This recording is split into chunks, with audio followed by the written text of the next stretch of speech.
حضرت سیدنا ابو بکر صدیق فرماتے ہیں میں حضور کے سامنے بیٹھا، ایک شخص آیا، اس نے آ کر کے کہا یا رسول اللہ صلی اللہ تعالی علیہ وآلہ وسلم، یہ میرے ہاتھ کے اندر خنجر ہے، میں قتل کر کے آیا ہوں۔ قاتل کھڑا ہوا، ایک طرف قرآن مجید کا حکم ہے کہ جس نے ایک آدمی کو قتل کیا پوری انسانیت کو قتل کیا، حضور یہ خنجر ہے، قتل کر کے آیا ہوں۔ میرے مصطفیٰ نے فرمایا کس کو قتل کیا؟ عرض کی حضور سگی بہن کو مارا ہے، سگی بہن تھی، میں نے قتل کر دی۔ میرے نبی پاک صلی اللہ علیہ وسلم نے فرمایا کیوں مارا؟ پیار نہیں تھا؟ کہا محبوبہ بہن سے کس کو پیار نہیں ہوتا، بڑا پیار تھا، پر مارا کیوں؟ تو صحابی رونے لگے، کہنے لگے محبوبہ میں بڑا پیار کرتا تھا، پر وہ کافرہ تھی، مشرکہ تھی، بڑا پیار کرتا تھا، جب بھی اس کے پاس جاتا وہ آپ کے بارے میں بات چھیڑ دیتی، میں اس کو کہتا سارا کچھ کر لے میرے نبی کے بارے میں بات نہ کر دو، میں ہر شے سہ لیتا، پر مصطفیٰ کریم کی ذات کے بارے میں کوئی بات برداشت کرنے کی طاقت نہیں رکھتا، یہ والا جملہ نہ کہنا، میں اس کو روکتا، منع کرتا، وہ باز نہ آتی۔ کہتے ہیں آج اس نے اتنی سخت بات کی کہ میں اس کا گلا کاٹ آیا ہوں، قتل کر دیا ہے، حضور میرے لیے حکم کیا ہے؟ تو نبی پاک نے فرمایا جا تیرے اوپر کوئی سزا نہیں، تو نے جو کیا ہے اچھا ہی کیا ہے، یہ اچھا کر ڈالا ہے جو تو نے کیا ہے۔ ایک صحابی نابینا تھے، آنکھوں سے نظر نہیں آتا تھا، رشتہ کوئی نہیں دیتا تھا، معذور آدمی تھے، نکاح ہوا، شادی ہوئی، 2 بیٹے دیے اللہ، گھر بس گیا، بیوی کپڑے دھو کے دیتی، خدمت کرتی، روٹی پکا کے دیتی، بچے بڑے حسین تھے، اور وہ صحابی خود فرماتے ہیں، نابینا صحابی کہتے ہیں موتیوں کی طرح کے میرے بچے، جو بھی آتا آ کے کہتا تیرے موتیوں کی طرح کے لال ہیں۔ لیکن آپ فرماتے ہیں ایک صبح اعلان ہو گیا، مدینے میں شور ہو گیا، کچھ نابینا صحابی کی بیوی قتل ہو گئی، کسی نے خنجر کے دبایا، مر گئی ہے۔ کہتے ہیں اس کے لواحقین اکٹھے ہوئے، در رسالت مآب پہ آئے، آگے کہنے لگے حضور ہمارا قاتل ڈھونڈ کے دیں، ہماری بیٹی کو کس نے مارا؟ میرے رسول پاک نے مجمع پہ نظر ڈالی، فرمایا بھائی مجھے کہنے کی ضرورت نہ پڑے، اگر قاتل موجود ہے تو خود اٹھ جائے، خود اٹھے۔ وہ نبینا صحابی بیچ میں سے اٹھ کے کھڑے ہو گئے، کہنے لگے سونیا قاتل کوئی باہر نہیں، میں خود قاتل ہوں، میں نے مارا ہے، میں قاتل ہوں، میں نے مارا ہے۔ مصطفیٰ کریم سید عالم صلی اللہ علیہ وسلم نے فرمایا تجھے تو اس کی بڑی ضرورت تھی، بڑی حاجت تھی، تیری بیوی تھی، تیرا گھر سنبھالتی تھی، تیرے بچے تھے۔ صحابی عرض کرنے لگے حضور سارا کچھ ٹھیک تھا، پر وہ آپ کی بے ادب تھی، حضور اس کے آنے سے میرا گھر بس گیا، روٹی پکنے لگی، کپڑے ملنے لگے، اولاد ہونے لگی، میں دنیا پہ آ گیا، لیکن محبوبہ میں نے وہ سکھ کیا کرنے ہیں جو تیری بے ادبی پر تعمیر کیے جائیں۔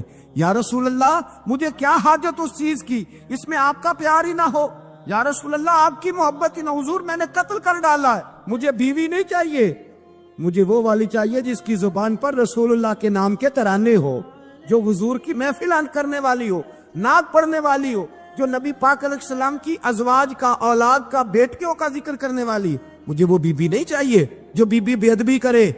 میرے نبی پاک صلی اللہ علیہ وسلم نے محلے داروں سے پوچھا، فرمایا بات اس کی ٹھیک ہے؟ کہا حضور واقعی بے ادب تھی۔ نبی پاک نے فرمایا اٹھو پھر چلے جاؤ، اس نے انسان نہیں مارا، اس نے گستاخ رسول کو مارا ہے، اس نے ایک گستاخ رسول کو مارا ہے۔ بھائی یاد رکھے نبی پاک کا پیار ایمان کا حصہ ہے، اس میں کوئی کمپرومائز نہیں۔ حضرت ابو عبادہ بن جراح نے میدان کے اندر اپنے باپ کو قتل کیا، باپ کو مارا، حضور سید عالم صلی اللہ علیہ وسلم نے کہا ابو عبادہ تو نے باپ ہی مار دیا ہے؟ کہا حضور باپ نہیں چاہیے، رسول اللہ کا وفادار چاہیے، حضور وفادار چاہیے۔ نبی پاک صلی اللہ تعالی علیہ وآلہ وسلم کی محبت اصل دین ہے، اصل دین۔ صحابہ کرام نے ہر چیز سے بڑھ کر رسول پاک سے پیار کیا، ہر چیز سے بڑھ کر، بھلا دی دنیا ساری انہوں نے، لیکن رسول پاک سید عالم صلی اللہ علیہ وسلم کا پیار انہوں نے اپنے دل سے نہیں بلایا، اپنی اولادیں لا کے حضور کی خدمت میں پیش کر دی، اپنے بچے لا کر پیش کر۔ حضرت عائشہ صدیقہ رضی اللہ تعالیٰ عنہ فرماتی ہیں ساری زندگی ابو بکر صدیق نے ڈانٹا نہیں، میرا باپ رفیق تھا، شفیق تھا، مہربان تھے، کوئی کبھی انہوں نے سخت گھورا بھی نہیں ہماری طرف۔ لیکن کہتی ہے ایک دن میں حضور کے ساتھ گفتگو کر رہی تھی، بچی تھی، میری آواز ذرا بلند ہوئی، تو کہتے ہیں جناب ابو بکر صدیق رضی اللہ تعالیٰ عنہ باہر سے دوڑے آئے، اندر آئے، حضرت ابو بکر نے تھپڑ اٹھایا، میرے منہ پہ مارنے لگے، حضور آگے بڑھے، بچایا۔ میں نے کہا ابا جی آپ نے تو گھورا بھی کبھی نہیں، یہ کیا ہوا؟ حضرت جناب عائشہ صدیقہ کہتے ہیں ابو بکر صدیق رو پڑے، کہنے لگے عائشہ میرے اوپر سے پہاڑ بھی گزر جائیں تو مجھے تکلیف نہیں ہوتی، اور میرے مصطفیٰ کے سامنے کوئی اونچا بولے بھی تو میرا دل ٹوٹ جاتا ہے۔ خبردار، حضور سید عالم حضرت عمر کا زمانہ تھا۔ کچھ لوگ آئے کہیں اور کے رہنے والے، مسجد نبی میں اونچی آواز میں بولنے لگے، اونچی آواز میں باتیں کرنے لگے۔ حضرت عمر نے بلایا، فرمایا ادھر آؤ، کون ہو، کہاں سے آئے ہو؟ کہنے لگے کوئی شام کا ہے، کوئی کسی ملک کا ہے۔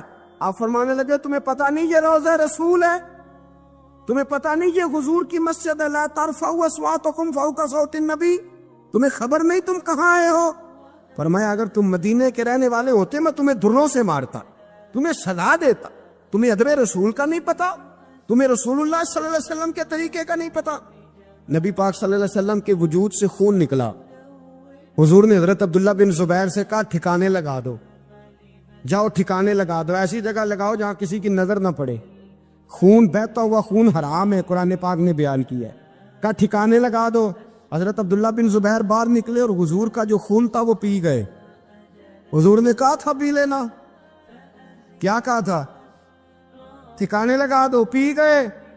واپس آئے تو مصطفیٰ نے فرمایا کہاں ٹھکانے لگایا؟ کہا یا رسول اللہ ایسی جگہ جہاں کسی کی نظر نہیں پڑے گی، ایسی جگہ جہاں کسی کی نظر نہیں پڑے گی۔ حضور نے فرمایا پی گئے ہو؟ کہا حضور پی گیا ہوں۔ فرمایا جاؤ، نبی کا وعدہ ہے تمہارے وجود کو جہنم کی آگ چھوئے گی بھی نہیں۔ ہم وہ والا پیار کرتے ہیں جو حضور نے کہا ہے۔ حضرت ام ایمن نبی پاک کی دائی تھی، حضور کی رضائی والدہ تھی۔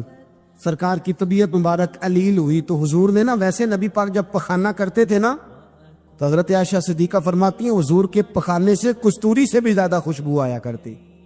اور آپ حضرت انس بن مالک فرماتے ہیں حضور کھیتوں میں پخانے کے لیے جاتے، میں ساتھ جاتا، جہاں نبی پاک صلی اللہ علیہ وسلم پخانہ کرتے میں وہاں جا کے دیکھتا تو کوئی شے نہ ہوتی۔ میں کہتا حضور کہاں گیا؟ اللہ کے رسول فرماتے جب میں پخانہ کرتا ہوں تو زمین کھل جاتی ہے، میرا پخانہ اندر سمو لیتی ہے۔ حضور کے پخانے اور پیشاب سے کستوری کی خوشبو آتی تھی، کستوری کی خوشبو آتی تھی۔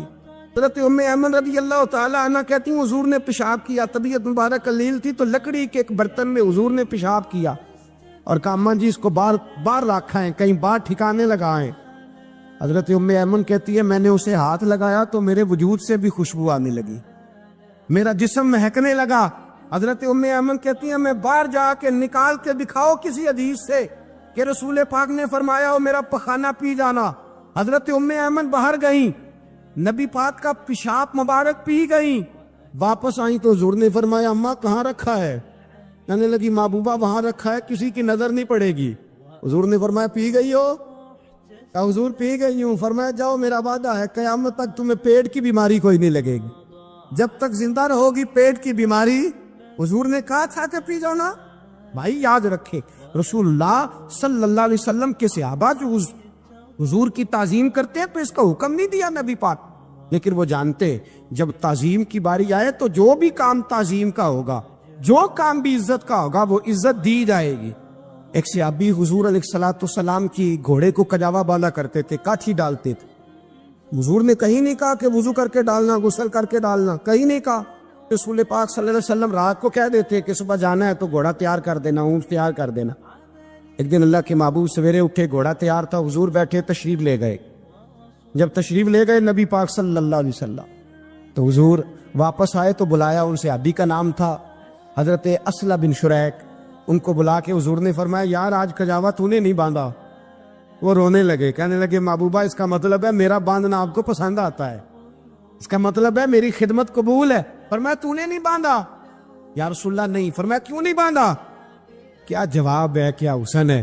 کہنے لگے یا رسول اللہ میں صبح اٹھا تو میرے اوپر غسل فرض تھا، اگر میں بغیر غسل کے ہاتھ لگاتا حضور کو نہیں نبی پاک کے گھوڑے کے کجاوے کو، کہا حضور گھوڑے کے کجاوے کو بغیر غسل کے ہاتھ لگاتا تو بے ادبی تھی، اور اگر غسل کرتا تو حکم ماننے میں دیر ہوتی تھی، یہ بھی بے ادبی تھی، لہذا کسی اور کی ڈیوٹی لگائی۔ صحابہ نے حضور کی وہ تعظیم کی جس کا حضور نے حکم نہیں دیا تھا نبی پاک نے کہ یہ والی تعظیم کرو۔ ایک دن حضرت عمر فاروق جناب ابو بکر صدیق سے ملنے آئے، کہنے لگے ابو بکر ایک کام سے آیا ہوں۔ کہا عمر کہو۔ امیر المومنین کے پاس آئے جناب عمر، ایک کام سے آیا ہوں۔ کہیے۔ کہنے لگے ایک شے کی ضرورت ہے، مانگوں گا تو آپ دے دیں گے؟ جناب عمر فاروق رضی اللہ تعالیٰ عنہ کہنے لگے میرے بس میں ہوئی تو ضرور دے دوں گا، تو میرا بھائی ہے بات تو کر۔ تو حضرت عمر نے پتا کیا مانگا، کہنے لگے ابو بکر وہ جو غار ثور میں تم 3 دن حضور کے ساتھ رہے ہو نا، میں 3 راتیں نہیں مانگتا، ان میں سے مجھے 1 رات دے دو۔ اور کیا لفظ ہیں، کیا حسن ہے۔ کہنے لگے عمر کی زندگی کی ساری نیکیاں لے لو، 3 راتوں میں سے 1 رات مجھے دے دو، 1 رات مجھے دے دو۔ حضرت ابو بکر صدیق رضی اللہ تعالیٰ عنہ رو پڑے، کہنے لگے میں نے کہا تھا جو بس میں ہوگا دوں گا، یہ تو میرے مصطفیٰ کی محبت ہے، یہ کسی کو دینا میرے بس کی بات ہے، یہ حضور کا پیار ہے جو میں نے سنبھال کے رکھا ہوا ہے، سنبھال کے پھر کے گلی گلی تباہ ٹھوکرے سب کی کھائے کیوں، دل کو جو عقل دے خدا تو تیری گلی سے جائے کیوں، جان ہے عشق مصطفیٰ روز فضو کرے خدا، ارے جس کو ہو درد کا مزہ وہ ناز دوا اٹھائے کیوں، اب تو نہ روک ہے غنی عادت سگ بگڑ گئی، پہلے ہی دن میرے کریم لقمہ تر کھلائے کیوں۔ حضرت بلال کہتے ہیں میں اذان پڑھ رہا تھا، ابو بکر سن رہے تھے، انہوں نے چوم کے آنکھوں سے لگایا، بعد میں کہ ملا علی قاری نے لکھا ہے، بعد میں کسی صحابی نے کہا محبوبہ ابو بکر نے انگوٹھے چوم کے آنکھوں سے لگائے ہیں، اور انہوں نے چوم کے کہا قرۃ عینی بھی کہا یا رسول اللہ، حضور آپ میری آنکھوں کی ٹھنڈک ہے۔ میرے مصطفیٰ نے فرمایا جو میرے ابو بکر کی طرح کرے گا اس کی آنکھوں میں کبھی تکلیف نہیں ہوگی، اس کی آنکھوں میں کبھی تکلیف۔ حضور آپ نے تو حکم ہی نہیں دیا، آپ نے تو کہا ہی نہیں یہ کام کرنے کا، آپ نے تو کہا ہی نہیں یہ ذکر کرنے کا۔ میرے رسول کریم سید عالم صلی اللہ تعالی علیہ وسلم کا پیار ایمان کی جان ہے۔ اللہ کے حبیب علیہ الصلوۃ والسلام کو اچانک ایک صحابی نے دیکھا اور فوراً عرض کرنے لگے یا رسول اللہ میرے ماں باپ قربان ہو، چہرے پر نکاہت بڑی ہے، کمزوری ہے، کیا وجہ ہوئی؟ تو حضور نے ایک ٹھنڈی آہ بھری اور فرمایا میں نے کئی دنوں سے کھانا نہیں کھایا، کھجور اور پانی پر گزارا ہے۔ میٹھا کھانا بھی سنت ہے لیکن فاقہ کرنا بھی سنت ہے، اپنی مرضی کی سنت ادا کر لینا یہ تو بڑا آسان کام ہے، لیکن میرے بھائی شریعت اسلامیہ میں جو چیز غالب رہی ہے اس پر بھی کبھی کبھی ذوق کرے۔ اور پھر حضور کا جو فقر ہے اختیاری ہے، نبی پاک نے مانگ کے غریبی لی اللہ تعالیٰ سے کہ یا اللہ ایک وقت روٹی دے ایک وقت فاقہ دے، تو نبی کریم علیہ السلام نے فرمایا کہ میں نے کھانا نہیں کھایا، کھجور پانی پہ گزارا ہے کئی دنوں سے۔ ابو صحابی کو حکم تو دین کا یہی ہے نا کہ اگر گھر میں کچھ ہے تو لے آؤ، ورنہ شریعت پابند تو نہیں کرتی۔ تو وہ پہلے اپنے گھر گئے، جا کے پوچھا کوئی چیز ہے، گھر والوں نے کہا کوئی نہیں۔ پھر وہ پڑوسیوں کے گھر میں گئے، کوئی کھانے کی چیز ہے، کوئی نہیں۔ رشتہ داروں سے محلے داروں سے پوچھا، کوئی نہیں۔ چپ کر کے نہیں بیٹھے، ایک یہودی کے باغ میں گئے، کہنے لگے یار کوئی مزدوری مل جائے گی؟ وہ سجنا یار منون دی خاطر اساں کی پیس وٹائے، کوئی مزدوری ملے گی؟ اس نے کہا گرمی بڑی سخت ہے، پانی کنویں کا نیچے چلا گیا، 1 ڈول پانی کا اگر نکال سکتے ہو تو 1 کھجور دوں گا۔ فرمانے لگے منظور ہے۔ کہتے میں نے اپنے کندھے سے چادر اتار کے بچھا لی، 1 ڈول پانی کا نکالتا، 1 کھجور ملتی، وہ میں اس کپڑے میں ڈالتا جاتا، چادر میں ڈالتا جاتا۔ جب ذرا میری چادر بھر گئی کھجوروں سے، میں نے اسے سمیٹا، لے جا کے حضور کی بارگاہ میں پیش کیا، محبوب وہیں بیٹھے تھے۔ کہتے حضور نے میرا پسینے سے شرابور وجود دیکھا اور میرے چھالوں سے بھرے ہوئے ہاتھ دیکھے اور میری تھکے تھکے وجود کو دیکھا، تو کریم نے 1 کھجور اٹھائی اور اٹھا کے منہ میں رکھی۔ حضور فرمانے لگے کس نے تجھے مجبور کیا یہ کام کرنے پہ؟ اس کی مجبوری تو کوئی نہیں نا، کس نے تجھے مجبور کیا؟ تو کہتے ہیں 2 آنسو میرے بھی چھلک پڑے۔ میں نے عرض کی حضور ہمیں کوئی مجبور کر سکتا ہے؟ ہمیں آپ کی محبت نہیں مجبور کیا۔ حضور یہ محبت ہے جس نے مجبور کیا۔ یا رسول اللہ کائنات کی ہر چیز سے بڑھ کر آپ سے پیار ہے۔ یہ غریب آدمی، سادے لوگ ہیں، یہ بہت مہنگے تحائف لانے کی ظاہری پوزیشن میں نہیں ہے، لیکن دیکھو نا اظہار محبت کے معاملے میں کتنا بڑا دل رکھتے ہیں۔ یا رسول اللہ صلی اللہ تعالی علیہ وسلم، آقا محبت نے مجبور کیا، وہاں انعام نہیں ملا، ظاہری طور پر جو انعام ہوتے ہیں وہ نہیں، اس کا نہیں حضور نے اعلان کیا۔ حضور فرمانے لگے سن پھر، اگر تو مجھ سے محبت کرتا ہے تو فقر و فاقے کی تیاری کر، مصیبت کے لیے تیاری کر۔ اگر جو مجھ سے محبت کرتا ہے اس کی طرف تو مصیبتیں دوڑ کے آیا کرتی، پھر تو تیاری رکھ، پھر تو سہنا سیکھ، پھر دل بڑا کر، کشادہ کا، پھر دیکھ تجھے آزمائشیں آئیں گی، زخم پہ زخم کھا کے جی، خونے جگر کے گھونٹ پی، آہ نہ کر اب لبوں کو سی، یہ عشق ہے کو دل لگی نہیں۔ یہ کوئی ایسی تھوڑی ہے کہ تیری دل لگی تھی اور تو دو باتیں کر سن کے تو چلا گیا، یہ عشق ہے کوئی دل لگی نہیں۔ تو حضور کو جس انداز میں صحابہ نے چاہا، جس طرح انہوں نے نبی پاک سے محبت کی، اپنے ساری توجہات کا مرکز ذات رسالت کو بنایا، حضور کی رضا کو ہر معاملے میں مقدم جانا، ہماری ذمہ داریاں ہیں کہ ہم بھی اپنے محبوب کے لیے اپنے جذبات کو کشادہ کریں، اپنے دل میں وہ ساری باتیں پیدا کرے جس کی بنیاد پر ہمارا بھی ایمانی رشتہ نبی کریم سے مضبوط ہو سکے۔ حضرت ابو بصیر رضی اللہ تعالیٰ عنہ، نبی پاک صلی اللہ علیہ وسلم نے طے کر لیا کفار کے ساتھ، حدیبیہ کی جنگ ہوئی تو فرمایا اگر کوئی مسلمان مکے چلا جائے گا تو کافر کہنے لگے ہم واپس نہیں کریں گے، اور اگر کوئی کلمہ پڑھنے والا ستایا ہوا مسلمان مدینے آئے گا تو مسلمانوں کو واپس کرنا پڑے گا مسلمان اپنا بندہ نہیں رکھ سکتے، اور مسلمانوں کا کچھ شخص غلطی سے بھی مکے چلا گیا تو مکے والے واپس نہیں کریں گے۔ حضرت ابو بصیر رضی اللہ تعالیٰ عنہ صحابی تھے، باپ نے، بھائی نے، محلے والوں نے قید کیا ہوا تھا کلمہ پڑھنے کی وجہ سے، پیروں میں زنجیریں تھی، بیڑیاں تھا، کسی طریقے سے جیل توڑ کے دوڑے مدینے پہنچے۔ کہتے ہیں رستے میں کسی آدمی کے ساتھ گھوڑے پہ کچھ دیر بیٹھا، پھر پیدل چلا۔ صحابہ کہتے ہیں اتنا دردناک منظر بڑا کم ہم نے دیکھا، ابو بصیر جس گلی سے گزرتے وہاں خون پھیل جاتا، ان کی ٹانگیں خون سے کٹتی، وہ زنجیریں بندھی ہوئی، در رسول پہ حضور میں بھاگ کے آیا ہوں۔ کہتے ابھی نبی پاک صلی اللہ علیہ وسلم ان کی بات سن ہی رہے تھے کہ پیچھے سے قریش کے 2 سپاہی بھی آ گئے، کہنے لگے یہ بھاگ کے آیا ہے اور آپ کا وعدہ تھا کہ آپ واپس کریں گے۔ چشم زدن میں ذرا سوچنا، چشم زدن میں تھوڑی دیر کے لیے غور کرنا کہ ہمیں ہمارا استاد، ہمارا پیر دھتکار دے کہ جا دوڑ جا، تو کہتے ہیں بسم اللہ جناب یہ جا رہے ہیں۔ ایمان کی پختگی دیکھیں، اس نے تو ہمیں نکال ہی دیا جی، وہ کیسا بندہ ہے، یہاں تو کسی کے یہاں کوئی فاتحہ پڑھنے نہ جائے تو لوگ بگڑ جاتے ہیں۔ کہتے ہیں اس نے سلام نہیں لی، فاتحہ نہیں پڑھی، بس ختم، اس کو احساس ہی نہیں۔ حضرت سیدنا ابو بصیر سامنے کھڑے، سامنے 2 سپاہی آ گئے، ذرا دیکھیے ایمان کی پختگی، ایمان، یقین اور استقامت۔ امام بیہقی نے دلائل کے اندر لکھا ہے، فرماتے ہیں نبی کریم صلی اللہ علیہ وسلم نے ان کے طرف دیکھا تو حضور کی مقدس آنکھیں آنسوؤں سے بھر گئی۔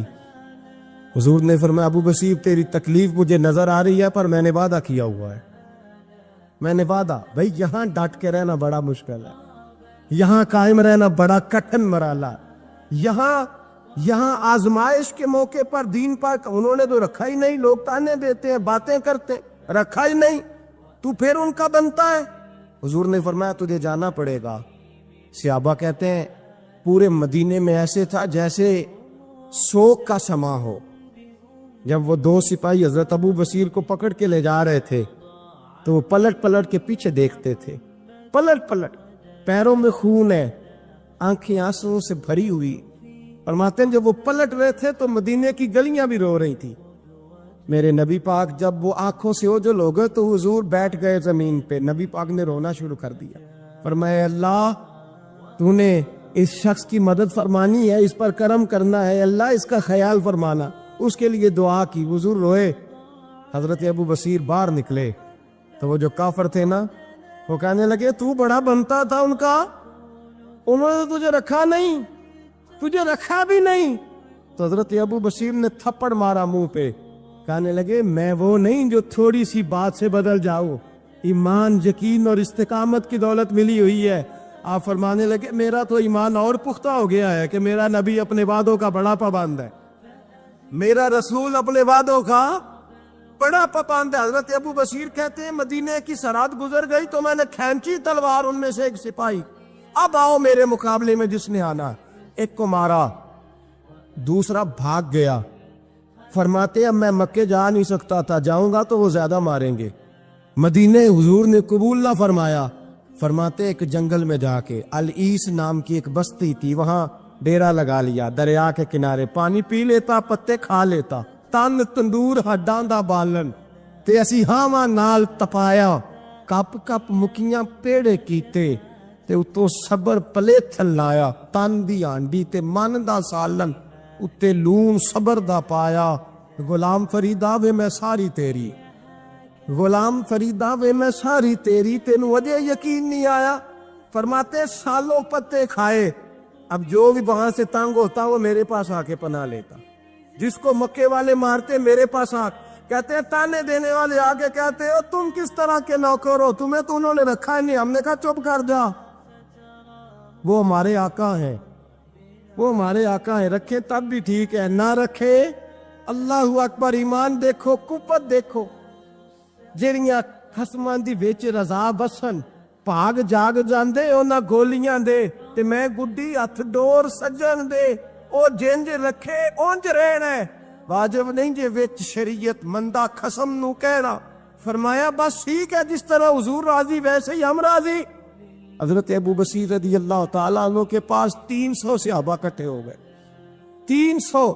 حضرت ابو بصیر جب مدینے کی سرحد سے گزر رہے تھے نا, تو نبی پاک نے ایک آواز دی تھی. فرمایا ابو بصیر ایک وقت آئے گا کہ میرا پیغام تجھ تک پہنچے گا, ایک ٹائم آئے گا. حضرت ابو بصیر سے جب کوئی کہتا نا کہ زندہ کس بات پہ ہو, تو فرمانے لگے مصطفیٰ کے فرمان پہ بڑا یقین ہے, بلاوا آئے گا, مجھے بلاوا, مجھے یقین ہے کہ مجھے بلاوا, بڑی امید ہے سرکار قدموں میں بلائیں گے, اور کرم کی جب نظر ہوگی مدینے, مجھے یقین ہے کہ مجھے بلاوا. حضرت ابو بصیر رضی اللہ تعالیٰ عنہ فرماتے ہیں کہ وقت گزرتا گیا, 300 لوگ اکٹھے ہو گئے. جب کوئی مسلمانوں کا قافلہ مکے کے پاس سے گزرتا تو مکے والے لوٹ لیتے تھے. حضور نے بھی اجازت دی مدینے والوں کو, اگر ان کا قافلہ کوئی آئے تمہیں بھی حملے کی اجازت ہے, کفر کا مال مال غنیمت ہے. حضرت ابو بصیر کہتے ہیں جب بھی ہمارے قریب سے وہ رستہ تھا شام کی طرف جانے کا, جب بھی کافر گزرتے ہم ان کے قافلے پکڑ لیتے, لوٹتے.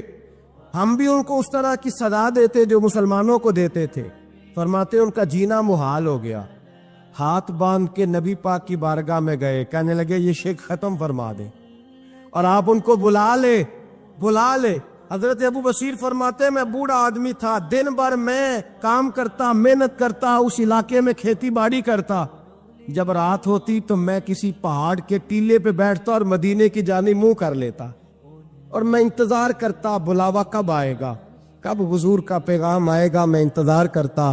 حضرت ابو بصیر رضی اللہ تعالیٰ عنہ بیمار ہو گئے, شدید بیمار, سخت بیمار تھے, تو قریش نے شیخ ختم کی. حضرت ابو ہریرہ کہتے ہیں نبی پاک نے 2 صحابہ کو رکا دیا. فرمایا جاؤ اسے جا کے کہو آ جائے, اسے کہو آ جائے. صحابہ کہتے ہیں ہم پہنچے تو ان کا آخری وقت چل رہا تھا, آخری ہجکیاں تھیں. ایمان اور یقین دیکھو, آخری ہجکیاں. لوگ کہتے ابو بصیر وقت آ گیا, وہ کہتے نہیں ابھی وقت نہیں آیا, وقت تب آئے گا جب نبی پاک کا بلاوا آئے گا. حضور کا وعدہ تھا وقت تب آئے گا جب میرے نبی کا بلاوا آئے گا, بھی بلاوا نہیں آیا تو ابو بصیر کا وقت بھی نہیں آیا. صحابہ کہتے ہم نے جا کے رکا تھمایا, اٹھنے کی بھی طاقت نہیں تھی. جب حضور کا رکا لیا نا تو دونوں یوں مٹھیاں بند کر لی, گویا جھوم جھوم کے نعرے لگانے لگے آؤ دیکھو میرے نبی کے وعدے کتنے سچے ہیں, آؤ دیکھو حضور کے وعدے. چومتے حضور کا نامہ, سر پہ رکھتے, سینے سے لگاتے, اور کہتے ہیں پھر بلند آواز سے کلمہ پڑھنے لگے.